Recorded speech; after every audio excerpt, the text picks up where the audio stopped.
Pemirsa, kita akan memasuki Habar Nang Panambayan. Sebagai bentuk kepedulian pada bidang keagamaan, khususnya dalam syiar Al-Quran, Bangkalsel pun memberikan apresiasi terhadap prestasi yang dicapai oleh kontingen Kalimantan Selatan dalam gelaran MTQ Nasional ke-29 tahun 2022 di Provinsi Kalimantan Selatan.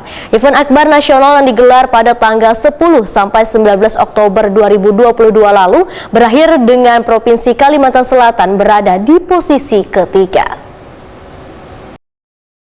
Sebagai bentuk kepedulian pada bidang keagamaan, khususnya dalam syiar Al-Quran, Bangkalsel memberikan apresiasi terhadap prestasi yang dicapai oleh kontingen Kalimantan Selatan dalam gelaran MTQ Nasional ke-29 tahun 2022 di Provinsi Kalimantan Selatan. Event akbar nasional yang digelar pada tanggal 10 sampai 19 Oktober 2022 lalu berakhir dengan Provinsi Kalimantan Selatan berada di posisi ketiga. Raihan yang cukup bagus mengingat pada MTQ nasional sebelumnya hanya menempati posisi ke-21.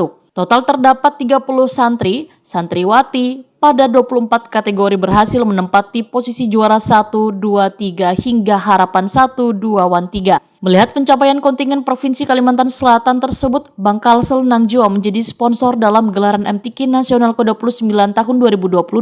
Berinisiatif memberikan penghargaan bagi santriwan-santriwati yang telah memberikan upaya optimalnya hingga menjadi juara. Penyerahan penghargaan secara simbolis dilakukan oleh Gubernur Kalimantan Selatan Sahabirin Nur, didampingi Direktur Utama Bangkalsel Hanawijaya, kepada salah satu perwakilan juara atas Haura Nor Safia, yaitu juara 1 kategori Tertil Putri. Penyerahan dilakukan di sela apel Gerakan Pengendali Inflasi Provinsi Kalimantan Selatan di halaman kantor Sekretariat Daerah Provinsi Kalimantan Selatan, Banjarbaru, Baisukan, Senin 24 Oktober 2022. Direktur Utama Bangkalsel Hanawijaya menyampaikan rasa bangganya atas raihan kontingen Kalsel dalam MTQ Nasional ke-29 tahun 2022.